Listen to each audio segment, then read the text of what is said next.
Okay, so today we're going to do a few little odds and ends. I think the first thing we're going to do is we're going to show you how you can use power series to calculate pi to however many decimals you want to calculate pi to. So there are two in the table, which is the handout, the back, or I think one of the handouts I gave to you, I think it's the back of the convergence handout, is this page. But there are two inverse trig functions there are power series for. There's the arctangent, which is x minus x cubed over 3 plus x to the 5th over 7 minus x to the 9th over 11. And then there's the arc sine,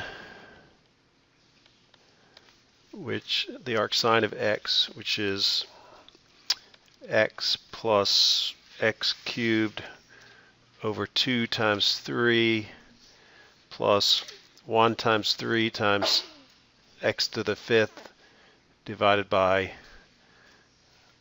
2 times 4 times 5 plus 1 times 3 times 5 times x to the 7th divided by 2 times 4 times 6 times 7 plus dot dot dot dot.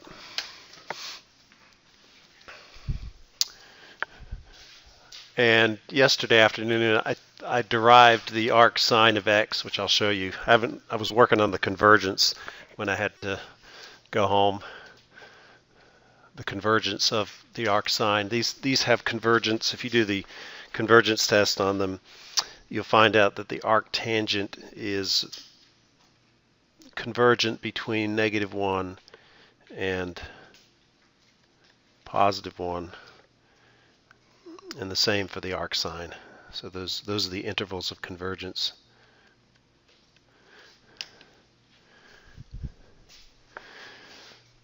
And the arc sine was interesting. Notice they don't have factorials, which are different than the other ones that we looked at. When we looked at the e to the x, the denominator in the subsequent terms were higher levels of factorials. And the same with sine and cosine. But the arc trig functions, they're not that way. Anyway, let's answer the first question. How do you figure out what pi is? So I think you can use either one of these. And it turns out that, yes, the arctangent is, this series is convergent at ±1, which would correspond to -pi/4 and +pi/4. Because the tangent of -pi/4 is -1, and the tangent of pi/4 is +1, but it's not very convergent.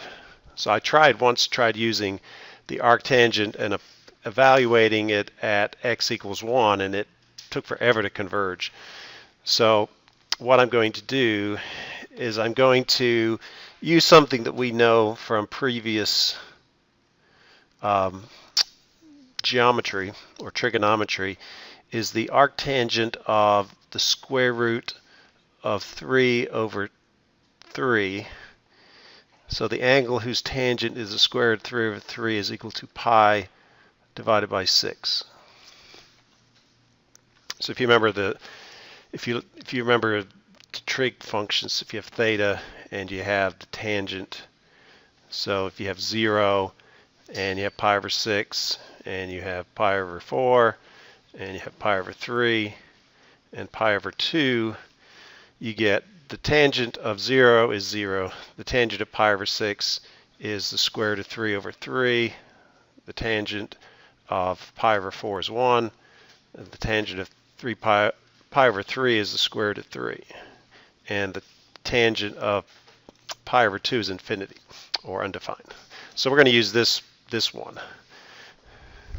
Like I said, you could use pi over 4, but it converges too slowly, so it's easier to do that. So what we can do is we can evaluate the arctangent at the square root of 3 over 3 using the series and solve for pi. So if I say what is pi equal to, well, pi is equal to 6 times the arctangent of the square root of 3 over 3. So what we can do is evaluate the arctangent using this expression. So it's going to be the square root of 3 over 3 minus the square root of 3 over 3 cubed divided by 3 plus the square root of 3 over 3 to the 5th power divided by 7 minus dot dot dot.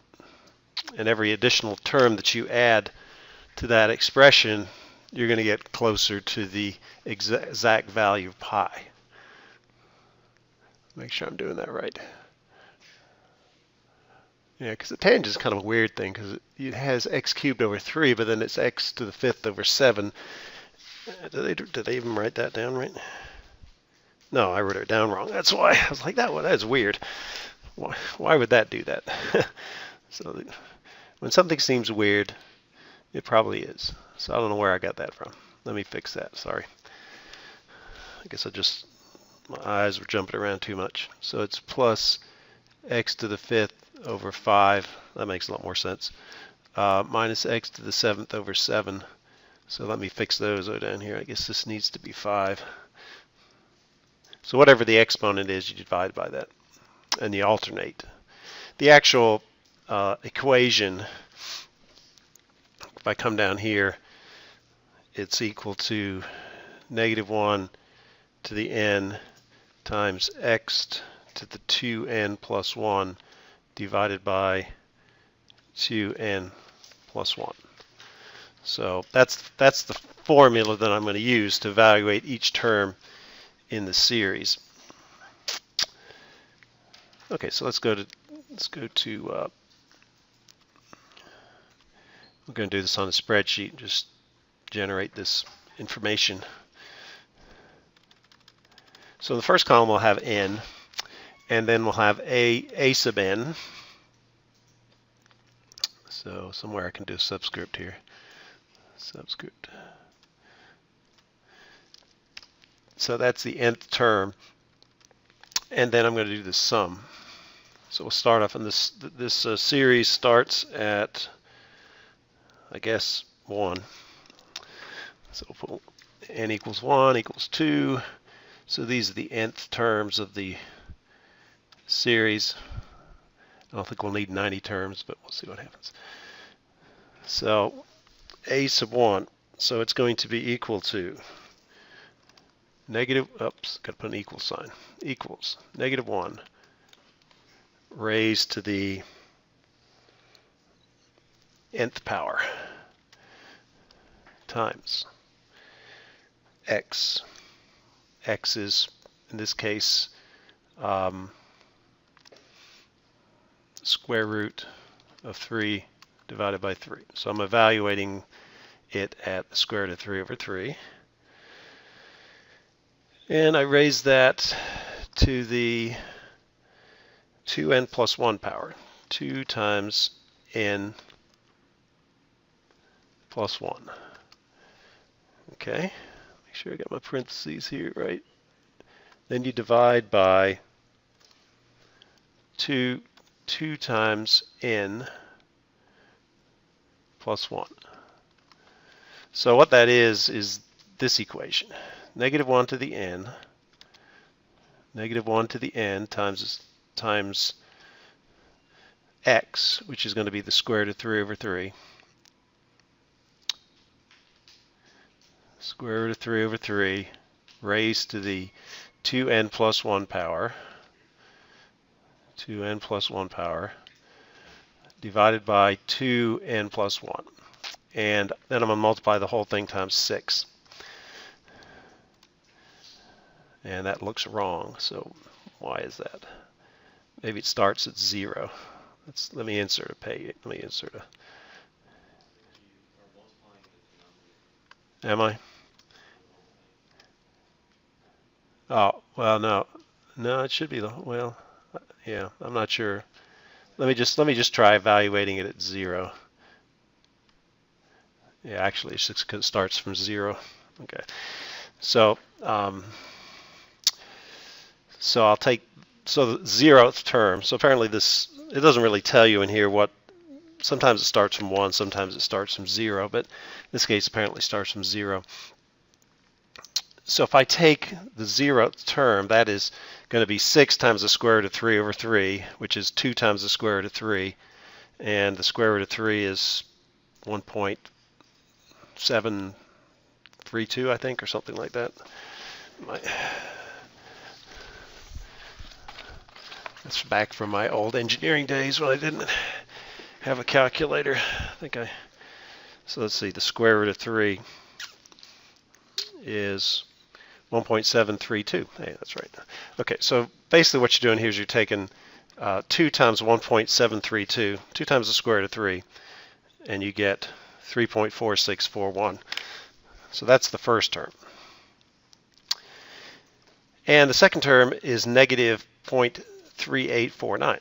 So the actual sum of the, what the heck is it called? The nth term sum. You take the previous value plus the new value, and you get 3.0792. Okay, so all we should have to do now is just copy these down as far as we want to go. I'll go way down to 70 or 90 or whatever it was.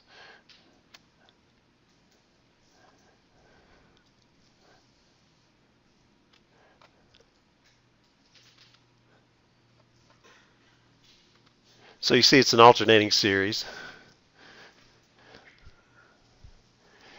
And as you go to, how much error you have in your calculation is dependent upon the value of this nth term.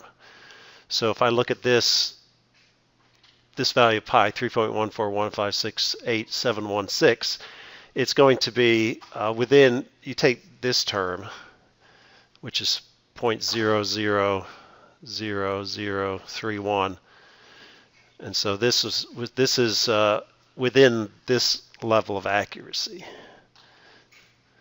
And you can see, and let's write down, let's use their built-in value of pi. So if I just say pi,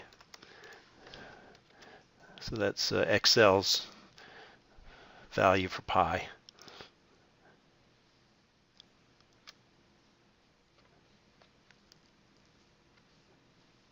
And let's make this wide. So let's see how many turns we have to go before we, yeah, okay. So there we are. So it's the, looks like 18th term. Starts to stabilize out there, 3.141592654. And at that point, you're, as you add each one, this basically tells you how many digits.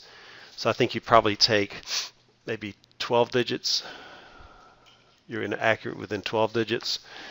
And if you keep going down to the bottom here, so if you have 90 terms, you are within, you're accurate, except this doesn't show that many digits, but if you had a computer that would go out with increased accuracy, here you'd be within, you'd have the first 44 terms of pi defined. And so to get however many terms of pi you want, you just keep adding the additional term in the sequence or in the series. And so that's how you can get it pi to however many digits accuracy you want. I'm not sure if that's the exact, that's one way. There may be another way, so don't quote me. This may not be the most efficient way of doing it, but it's definitely a way of doing it. So that's pretty cool. Now let me just show you what happens if I try to do the same thing at pi over 4. So the only difference would be that instead of using the square root of 3 over 3, I'd use 1. So I'll go back. And so I think it would be in this, so instead of the square root of 3 over 3, it would be 1. And instead of times 6, you'd multiply by 4, because it'd be pi over 4. And let's see what happens. See if I did that right. Actually, I forgot to do the first term, so I'm not sure what happened there. Escape. Okay, I apparently erased that. Let me do an undo here. There we go. Yeah, so the first term would be 4, and then I can copy this down.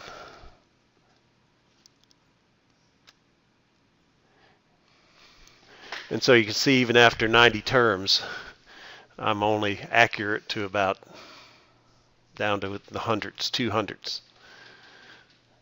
It is getting smaller. You get 0.02235, 0.00221, but because it just takes forever to do it. So it is convergent, but it's just marginally convergent, so it's not that efficient. Okay, what else can we do today? So we have one more thing on the back of our assignment here. So let's finish that. Let's talk about that.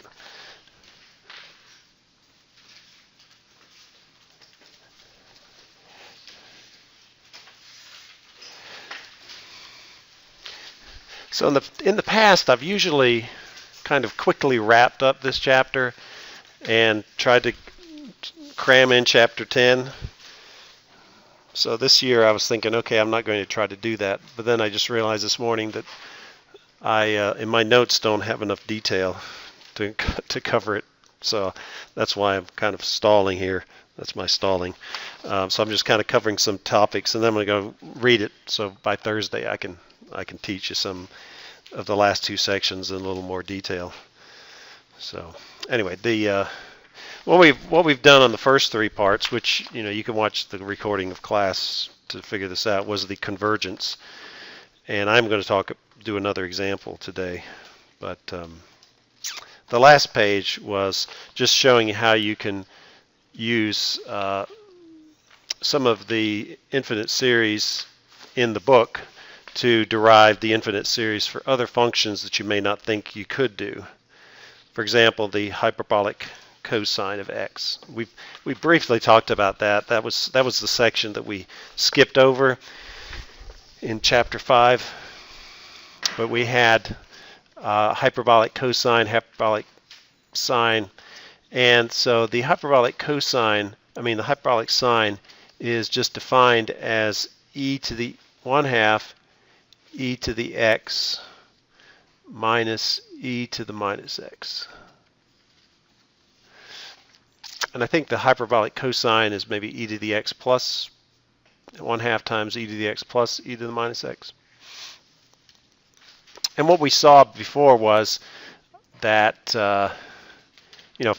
if I wanted to look at the derivative of this, which would be the hyperbolic cosine of x, if you take the derivative of this expression, you just get e to the x plus e to the minus x. Because the derivative of e to the x is e to the x, and the derivative of e to the minus x, you'd multiply e to the negative x times the derivative of the exponent, which is -1. So this -1 times that -1 from the derivative becomes positive. So that's the hyperbolic cosine. Okay, so say you wanted to know what is the series representation of the hyperbolic sine. Well, you could do that by taking the derivative, first derivative, and the second derivative, and the third derivative. You could do a Taylor series, but the easy way to do it would just be to use the infinite series representation for e to the x, which is 1 plus x squared over 2 factorial plus x cubed over 3 factorial dot dot dot dot dot. And you could also do e to the minus x, and all you do there is you substitute in for x you put in negative x. So you'd have 1 plus negative x plus negative x squared divided by 2 factorial squared divided by 2 factorial plus negative x cubed divided by 3 factorial, so on and so on and so on. And so if you clean that up a little bit, you get 1 minus x plus x squared over 2 factorial minus x cubed over 3 factorial plus dot dot dot. So that is that's e to the minus x. And if you wanted to find this just series representation for e to the x squared, you could just put x squared in there. So as long as you can take the original function that's in that list of elementary series representations, you can do that. We'll do that. We'll do another one of those in a second. Anyway, so now if I add those two together, or subtract them, I guess in this case, for the hyperbolic sine, we would subtract them.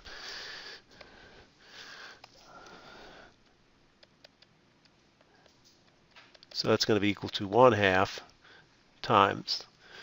So we'll have 1 e to the x, which is this one. So we'll have 1 plus x squared over 2 factorial plus x cubed over 3 factorial plus dot dot dot. And that goes on for infinity, plus the second term, which is negative e to the negative x. So I'm going to subtract this. So I'm going to subtract 1 minus x plus x squared over 2 factorial minus x cubed over 3 factorial dot dot dot dot dot, like that. So let's simplify. What happens is half of the terms cancel out. So you get 1/2 times, well, negative 1 minus 1 is 0, but then you have x plus x, so I get 2x from adding these two together. And these cancel out because this will be positive and that will be negative. And the next one will be 2x cubed over 3 factorial. And so all the intermediate stuff, all these will cancel out. The even terms will cancel out. And so the series representation for the hyperbolic, for the inverse, the hyperbolic sine of x, notice the 2's cancel out with the half, and you get x plus x cubed over 3 factorial plus x to the 5th over 5 factorial plus x to the 7th over 7 factorial. So that's the hyperbolic sine. Let's do the hyperbolic cosine too while we're at it. So if you do the hyperbolic cosine, that you add the two together. So we're going to have 1/2 times 1 plus x squared over 2 factorial plus x cubed over 3 factorial. So that's from here, plus dot dot dot. And then we're going to add, instead of subtract, here we subtracted it, so we're going to add 1 plus, well, 1 minus x plus x squared over 2 factorial minus x cubed over 3 factorial dot dot dot dot dot. Okay. So now the other ones are going to cancel out.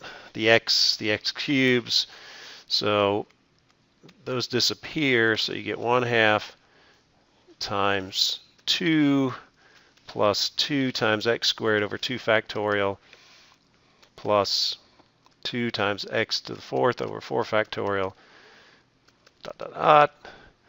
And the half cancels out with the 2's, so you get the hyperbolic cosine is equal to 1 plus x squared over 2 factorial plus x to the 4th over 4 factorial plus x to the 6th over 6 factorial dot dot dot.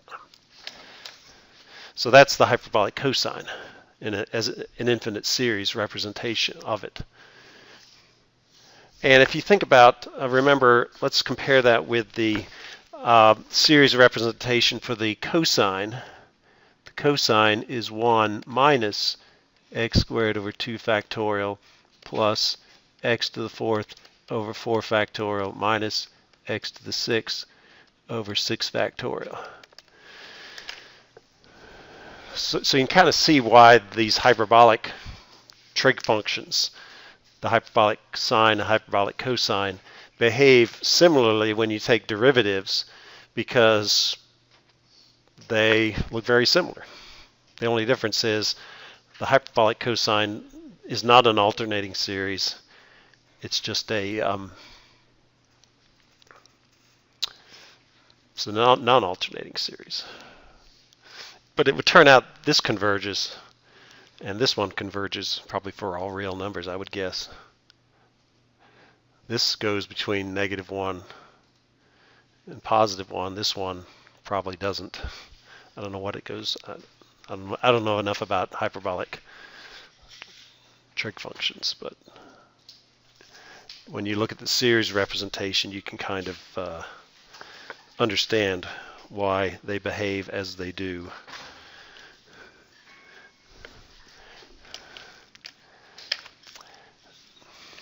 So let me just, one other example. So let's say I wanted to know what e to the x squared is. So all you'd have to do is take the series representation for e to the x. Let me write that down again. It's 1 plus x squared over 2 factorial plus x cubed over 3 factorial. So this, for x, you would put in x squared. So you'd have 1 plus x squared plus x squared squared, which is x to the 4th, over 2 factorial plus x squared cubed, which would be x to the 6th, divided by 3 factorial plus x to the 8th over 4 factorial. So you can build up more complex functions and find their series representations just by substituting whatever the argument is. So in this case, the argument is x. But if you wanted to do the sine of x squared, then you would put x squared in for x. If you wanted to know the cosine of x cubed, you'd put in x cubed for x.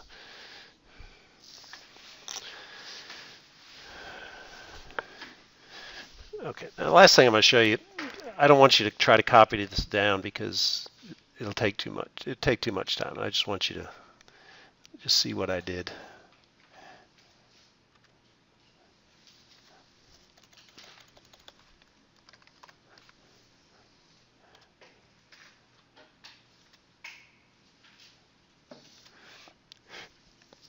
So I thought of trying to derive the expression for the arc sine of x, which is in your book, but is not actually done. So the arc sine of x is the original function. And to do a Maclaurin series representation of this function, you take the first derivative, the second derivative, third derivative, fourth derivative, and I cheated. I used non-line derivative calculator. So the first derivative, that's something we've seen before. So the derivative of the arc sine is 1 over the square root of 1 minus x squared. We probably have seen that more when it comes to integrating. So, the integral of 1 over the square root of a squared minus u squared is the arc sine of u over a. So this is the derivative. Then you take the second derivative, you get x over 1 minus x squared to the 3/2 power. And then you take the third derivative, you get this, and you take the fourth derivative and you get that, which you'd have to use the quotient rule. Here you'd have to probably multiply this out and get a single expression in the numerator, and then you'd use the quotient rule again. And it would take a long time to do it. That's why I ended up using the computer. But if you plug in x equals 0 into those functions, the angle whose sine equals 0 is 0. If you plug 0 into the second expression, you just get 1 over the square root of 1, which is 1. The second derivative, you just have x in the numerator, so you get 0 for the, if you evaluate the second derivative at x equals 0, you get 0. And then when you have the third derivative, you plug in x equals 0, and you get, that's a positive sign, not a negative sign. I just didn't write it right. So you get positive 1 over positive 1 again, so you just get 1. So every other derivative has a term. The even derivatives have a term where there's x by itself, and so those always go to 0. And so the sixth derivative is 0. The eighth derivative is 0. The other ones, the odd derivatives, always have a constant term that's out there. So let me just show you. They get a little bit crazy now after this one. So the fifth derivative is 3 times 8x to the fourth plus 24x squared plus 3 over 1 minus x squared to the 9/2. Again, that one, you've got 3 outside the parentheses and the constant 3. All the other ones go to 0 when x equals 0. So it always ends up just being, turns out it's this times that. All these terms are, they don't come into the calculation of the value of the derivative at x equals 0, thank goodness. So anyway, the fifth derivative is equal to 9 at x equals 0. So that should be 0. Let me fix those. So future reference here. So those are at 0. Again, this one has x here, so that gives you 0. This one doesn't have x. So it gives you 225. So if you write out the expression, you'll get the polynomial approximation is x plus 1 times x cubed over 3 factorial plus 9 times x to the 5th over 5 factorial plus 180 times x to the 7th over 7 factorial. And that looks doesn't look exactly like in the book, but what you can do is you can change 9 is 3 times 3. Where am I? Yeah, so 9 is 3 times 3. 5 factorial is 5 times 4 times 3 times 2 times 1. So you can see the 3 is missing in the denominator of that third term. It's canceled out with one of the 3 when you take 3 times 3 is 9. Now, when you do the next term, 180, well, that's not 180, it's 225. I made a math error, but I didn't fix it yet, so let's fix that. So it's 225. So 225 is 15 times 15, and 15 is 3 times 5. So what happens is you've got 3 times 5 times 3 times 5, but you cancel this 3 out with the 3 in the 7 factorial, and you cancel out 5 with the 5 in the 7 factorial. So you're left with 2, 4, 6, and 7. And if you go to the next term, you can see the pattern now. You have 1, 3, 1, 3, 5, 1, 3, 5, 7. Your denominator is this 9 factorial, except you don't have the odd numbers. You don't have 1, 3, 5, 7. But you do have 9. So you can kind of guess what the next term would be. It would be 1 times 3 times 5 times 7 times 9 times x to the 11th divided by 2 times 4 times 6 times 8 times 10 times 11. And some smart guy came up with the actual series representation, and it's in your book, so that's what you find in your book. So if you want to write it as an equation, it's 2n factorial times x to the 2n plus 1 divided by 2 to the n times n factorial squared times 2n plus 1. Okay, so that's not as simple as some of the other ones that we've done, but that is the series. You know, if I wanted to write that out, I would say that the arcs, I'll write it as arc sine in this case.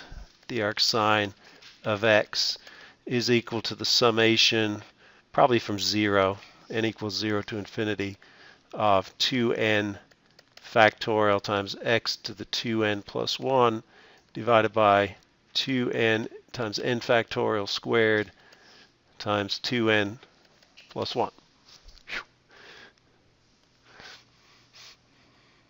So that was the easy part.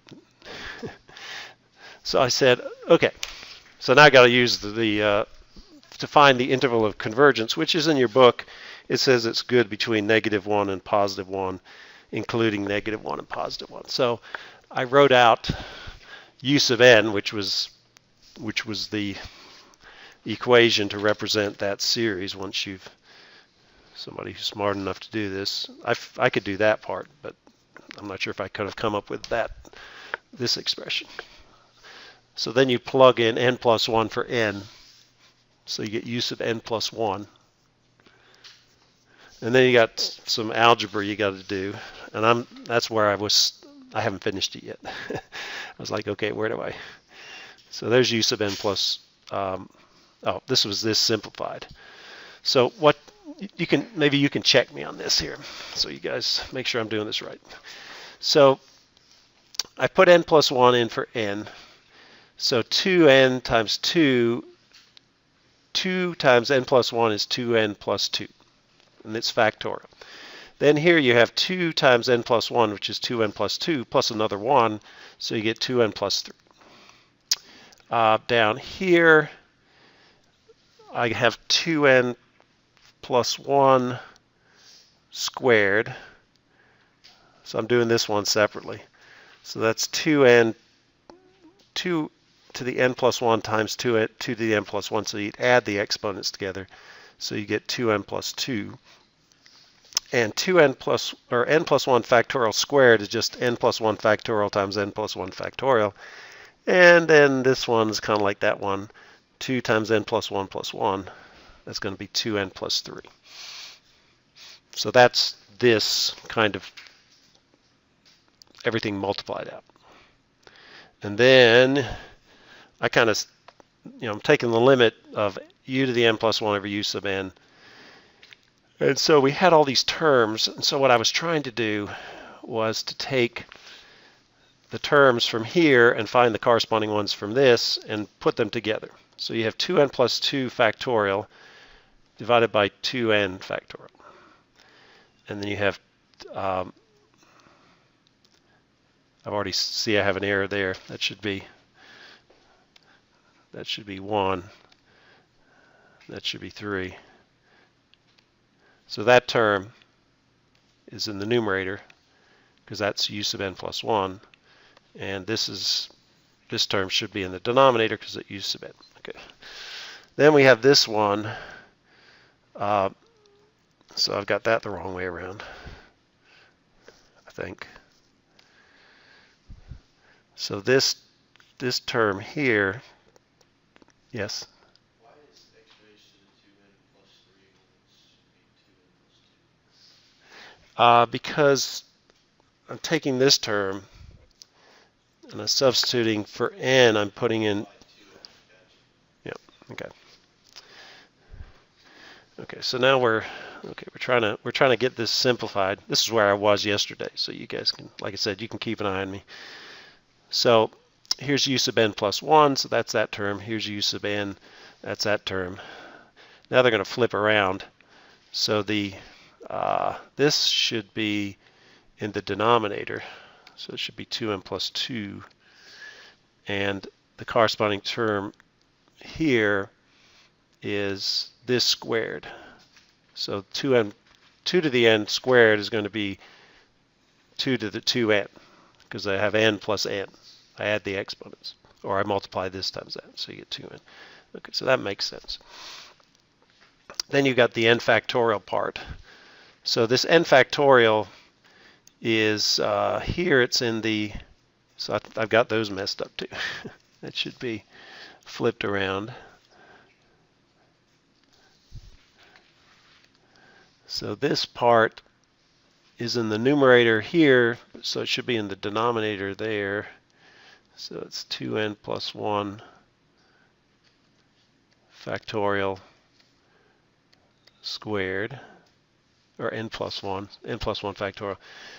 And then I should have this one in the numerator, so that's n factorial squared. And then this is right, and that's that term. Okay. So now I've got to clean that up. So what happens is 2n plus 1 factorial divided by 2n factorial. Well, 2n plus 1 factorial is 2n plus 1 times 2n factorial. So the 2n factorials cancel out. If I expand this out, what I'm saying here is 2n plus 1 factorial is equal to 2n plus 1 times, then you subtract 1 from this, which is 2n factorial. So that cancels out with that, and I get that. Here I have x to the 2n plus 3 divided by x to the 2n plus 1. The 2n's cancel out, and 3 divided by 2 is, or 3 minus 1 is 2. So I've gotten the wrong place. That should be in the numerator. So that should be x squared, I think.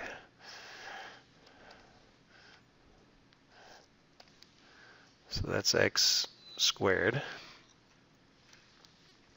Here, it's the same kind of thing, but the other way around. So that should be 2 squared. Because what we're doing is we're adding the exponents. So you have 2n, you got to subtract that. So you subtract 2n. 2n plus 2 from 2n, you'll get negative 2, but that goes to the denominator. Here we have 2n plus 1 over, this one doesn't change. So it's this factorial one. So what you have is n plus 1 times n factorial, n plus 1 times n factorial. So that's n plus 1 factorial is n plus 1 times n plus 1, n factorial. You do that twice. And in the numerator you have n factorial twice. So those cancel out.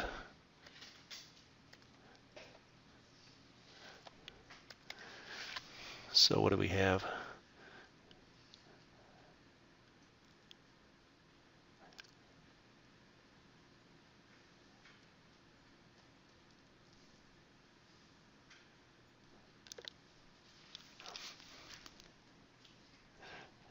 This is a problem I was running into yesterday, and I stopped.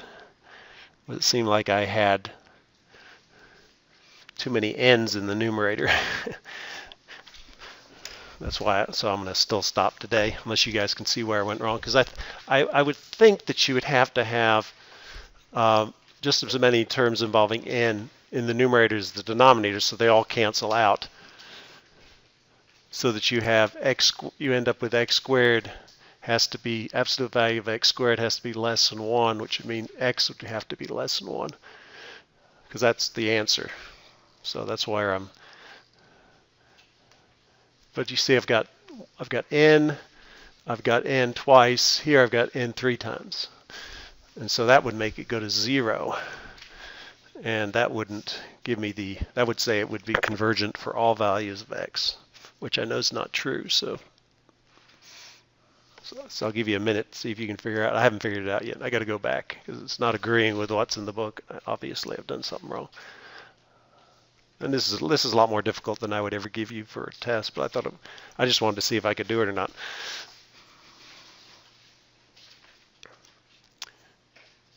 N plus 1.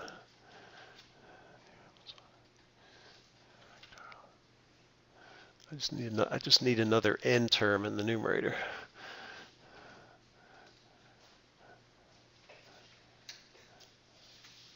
Okay, so I haven't figured that one out yet. Where I've obviously made a mistake because it doesn't converge for all values of x. So we'll save that, and I'll look at it again later.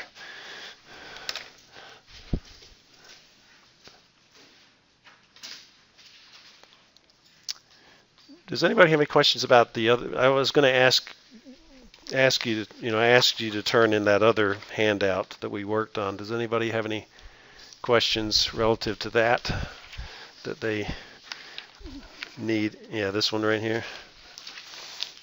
How do you guys do? You didn't get that one? Okay. Oh, you didn't get that one either? Which one is that? Oh, okay. Let me just borrow that for a second.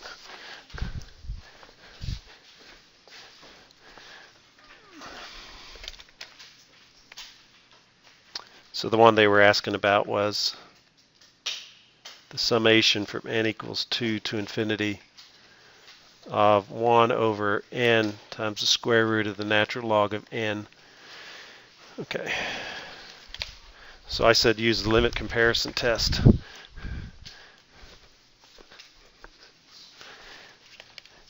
And the limit comparison test, to be able to apply that, the only thing is, well, first you'd let a sub n be the original expression, like that. And then b sub n has got to be something that looks similar to that.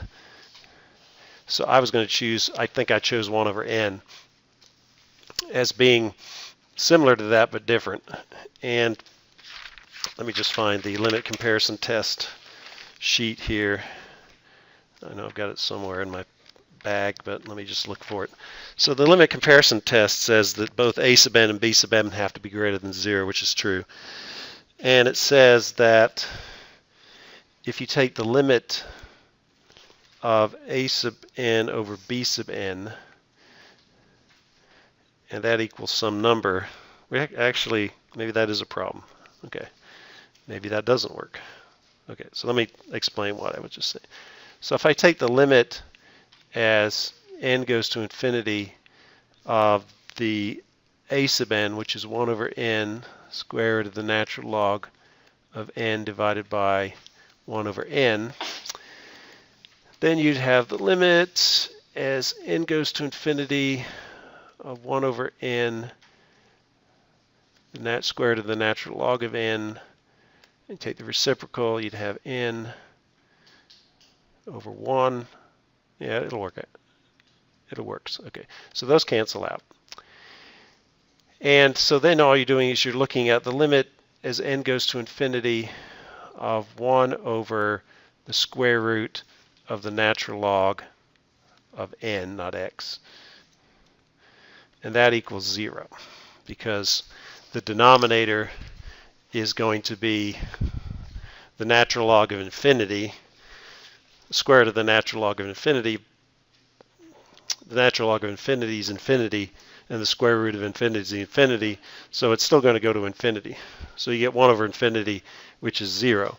And so because that limit is equal to some value, oh, this is the great, yeah, it says when it's greater than 0. Maybe that's the issue. We were talking about that.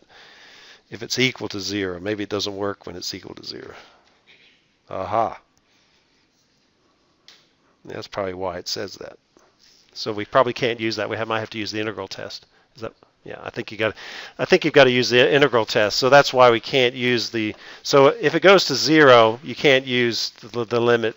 So that's something I learned there. So I think we'd have to use the integral test. So what you would do is you look at the integral from 1 to infinity of 1 over x times the square root of the natural log of x dx. So you would let u equal the natural log of x, and du would be equal to 1 over x dx. So if we make that substitution, we would have 1 over, so dx over x is du, so that's du, divided by the square root of u. And so then you would say take the limit as b goes to infinity of the integral from 1 to b of u to the negative 1/2 du. And then we say take the limit as b goes to infinity. The integral of that would be u to the 1/2 divided by 1/2 evaluated between 1 and b.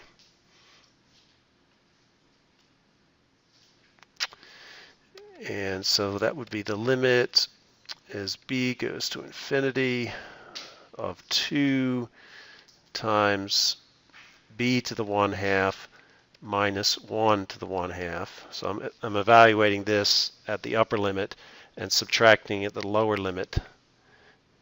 And you can see what happens is if I plug in infinity at this point, I'll get the square root of infinity. So this whole thing goes to infinity. So that diverges. So what you would say is since the integral from 1 to infinity of 1 over x times the square root of the natural log of x dx diverges, the series, the summation from n equals 2 to infinity of 1 over n times the square root of the natural log of n also diverges according to the convergence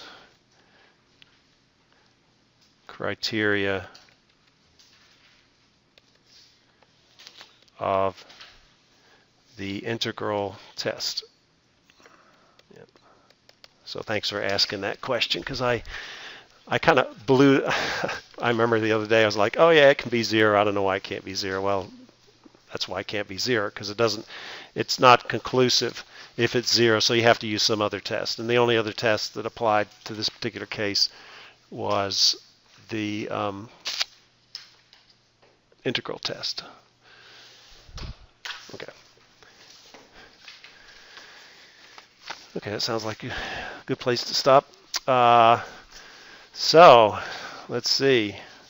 We're still missing some people who need to take the physics test. Do you know any idea about, is Margaret coming here at 9 or? I think they're both sick because yesterday. Oh, that's right, they were sick. Yeah, Yeah, she had like a summer. Okay. So, anyway, for you guys who need to take the test today, just hang around, and I'll give you the test, and I'll talk to you about it a little bit. You can take it in the library.